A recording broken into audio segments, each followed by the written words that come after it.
Hello everyone. आज मैं आपको फिर से एक 1 BHK दिखा रहा हूँ जो एक प्राइम लोकेशन के अंदर होने वाला है, लेकिन बात बाद में करेंगे। बाकी आप देखेंगे तो फ्रंट एलिवेशन हमें कुछ इस लुक के साथ आ जाता है और बहुत ही अट्रैक्टिव डोर है। अब नए जो फ्लैट बन रहे हैं उसी टाइप के डोर के साथ आते हैं, तो कुछ वही इसमें डोर यूज़ किया हुआ है और यहाँ पे स्ट्रिप लाइट वर्क मिल जाता है, सारा वुड का काम मिल जाता है। अब जो मैं आपको दिखा रहा हूँ वो एक प्रॉपर तरीके से 1 BHK आने वाला है। 600 स्क्वायर फीट के अंदर ये रेनोवेटेड किया हुआ है और ये अपर ग्राउंड फ्लोर पे मिल जाता है। मतलब जो प्रॉपर तरीके से रेनोवेट किया, 1 रुपए का भी इसके अंदर काम कराने की जरूरत नहीं पड़ने वाली। जो इसकी डिमांड आती है 38 लाख रुपीज़ इस टाइम पे आ रही है। बाकी ऑन टेबल रहने वाली है। डिस्काउंट आपके ऊपर भी कुछ चीज़ें रहती हैं कि आप कितना नेगोशिएट कर सकते हैं। अब इसमें हम आते हैं, बात करते हैं। तो जितना भी आप ये देख रहे हो सारा आपको इसी तरह का काम मिलेगा और ये बहुत ही लिमिटेड यूनिट मिलती है 1 BHK की। इन्वेस्टमेंट पर्पज से भी आप लेना चाहते हो तो कहीं ना कहीं भी इसका रेंट आराम से 15 से 20 के आसपास मिल ही जाएगा आपको, कोई प्रॉब्लम नहीं है। पार्किंग का स्पेस दिया हुआ है आपको इसमें। इसके अलावा हम बात करते हैं, बहुत सी चीज़ें ऐसी हैं कि ये आपकी इंदिरापुरम के अंदर प्रॉपर्टी है जो एक प्राइम लोकेशन पे सेक्टर 62 की लोकेशन बहुत ही नियर बाय पड़ जाती है और वैशाली मेट्रो भी यहाँ से बहुत ही नियर बाय आने वाला है। बहुत ही नियर बाय मतलब तकरीबन 2-2.5 किलोमीटर के आसपास वैशाली मेट्रो स्टेशन यहाँ से आ जाता है। अगर आप यहाँ पे अपना रहना चाहते हो, लेना चाहते हो कोई प्रॉपर्टी इन्वेस्टमेंट के लिए भी, तो आप देख सकते हो वाली प्रॉपर्टी कंसिडर कर सकते हो। चलिए अब इसको शुरू करते हैं एक्सप्लोर करना, क्योंकि बहुत ही ज़्यादा बातें कर चुके हैं प्रॉपर्टी के बारे में। ये हमारी किचन दी हुई है, किचन के जस्ट ऊपर ही हमें स्ट्रिप वर्क मिल जाता है और किचन की लेंथ ऐसी नहीं कि बिल्कुल 1 BHK की जैसे देती हो, कम से कम 2 BHK की स्पेस के साथ इसकी किचन दी हुई है। नीचे तक सारा वुड वर्क, यहाँ पे सारा ग्रेनाइट का वाइट वाला मार्बल यूज़ किया हुआ है। ऊपर आप देखोगे तो यहाँ पे भी स्टोरेज मिल जाती है और सामने हमें यहाँ पे नया फ्रेश आपका वॉशिंग एरिया बनाया हुआ है। यहाँ पे आपको वेंटिलेशन के लिए एक विंडो दी हुई है। इसके अलावा हम चेक करते हैं तो ये आपको यहाँ पे स्टोरेज मिल जाती है, स्टील के साथ स्टोरेज दी हुई है।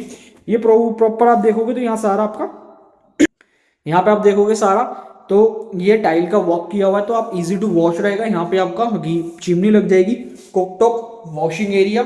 और फ्रिज के लिए स्पेस की हम बात करते हैं तो आप फ्रिज इस वाले पोर्शन में ले सकते हो।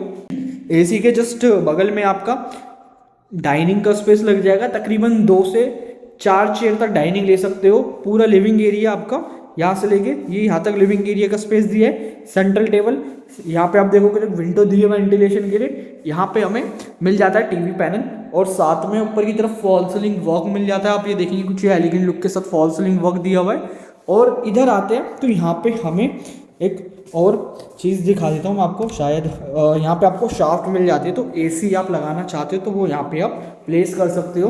अब आगे आते हैं, इसका जो वॉशरूम है वो सेपरेट करा हुआ है लिविंग एरिया से। ये बिल्कुल एक लग्जरियस थीम पे बनाया हुआ है। यहाँ पे देखोगे सैनिटरी फिटिंग और इसके सामने ही हैंड वॉश और आपका सारी चीज़ें मिल जाती है। हैंड वॉश आपका इधर लगा हुआ है तो कुछ ये लुक मिल जाता है हैंड वॉश का। टफन ग्लास से सेपरेट किया हुआ शावर एरिया को। ये देखेंगे कुछ ये 3D प्रिंट में इसकी टाइल्स यूज की हुई हैं तो ये आपको कुछ अट्रैक्टिव लुक लग रहा होगा इसका। नीचे भी आप देखोगे तो नीचे एंटी स्लिपिंग टाइल वर्क मिल जाता है, तो इसमें आपको कुछ पैटर्न मिल रहा है वो भी 3D पैटर्न में ही मिल जाता है। ऊपर देखोगे तो यहाँ पे आपका मिरर और यहाँ पे आपका हैंड वॉश और ये आपका सेंसर वाली लाइट के साथ आता है। अभी वर्किंग नहीं है, तो जैसे ही आप लोगे तो वर्किंग होगी। अब आते हैं इसके रूम की तरफ। जो रूम है इतना स्पेशियस है कि आपका एक बेड लग जाएगा, यहाँ से लेके यहाँ तक बेड लग जाएगा। सामने टीवी का कनेक्शन, यहाँ पे वॉल माउंटेड वार्डरोब और फॉल सीलिंग का वर्क देख सकते हो। कुछ ये फॉल सीलिंग का वर्क मिल जाता है इंदिरापुरम में। और इस वाली जो गाजियाबाद की लोकेशन है इसमें 1 BHK बहुत ही रेयरली कोई ऑप्शन अवेलेबल होता है, उसमें से एक ये फ्लैट है। अब आते हैं इसकी बैक बालकनी की तरफ। यहाँ पे आप वॉशिंग एरिया एंड स्टोरेज बहुत आप यूज़ कर सकते हो। ये कुछ हमें इसका लुक मिल जाता है, फुली रेनोवेटेड। ये 1 BHK दिया हुआ है, कोई प्रॉब्लम नहीं आने वाली आपको। और इस टाइम पे इस प्राइस रेंज में अगर इन्वेस्टमेंट देख रहे हो तो ये बेस्ट ऑप्शन हो जाता है। एक तो आपकी प्रॉपर्टी भी बन जाती है, आपको रेंटल इनकम भी मिल जाती है, साइड इनकम भी बोल सकते हैं हम इसे। तो ये चीज़ें हैं, तो ये प्रॉपर्टी इन्वेस्टमेंट पर्पस के लिए भी बेस्ट ऑप्शन है, रहने के लिए भी बेस्ट ऑप्शन है। अगर आप यहाँ पे जॉब करते हो नियर बाई उस टाइम के लिए तो इसे खरीद के आप इसे ले सकते हो। जो इसका EMI समथिंग बैठेगी वो इक्वली आपका रेंट के इक्वली बैठ जाएगी, थोड़ा सा आपको एक्स्ट्रा पे करना पड़ेगा इसके लिए, लेकिन आप अपनी एक नई प्रॉपर्टी बना सकते हो। अब जैसे आप देख रहे हो प्रॉपर्टी तो अच्छी लगी है तो ऊपर नंबर दिया हुआ है, मुझे कॉल कर सकते हो। विजिट के लिए मुझे पहले से ही बता के चलिएगा, क्योंकि विजिट कराने में थोड़ी प्रॉब्लम रहती है। बाकी आप आइए, विजिट जरूर कीजिए, क्योंकि प्रॉपर्टी अगर आप इस रेंज में कैटेगरी में सर्च कर रहे हैं तो ये एक एज ए बेस्ट अपॉर्चुनिटी हो जाती है आपके लिए। चलिए मिलते हैं किसी और वीडियो में, तब तक के लिए धन्यवाद।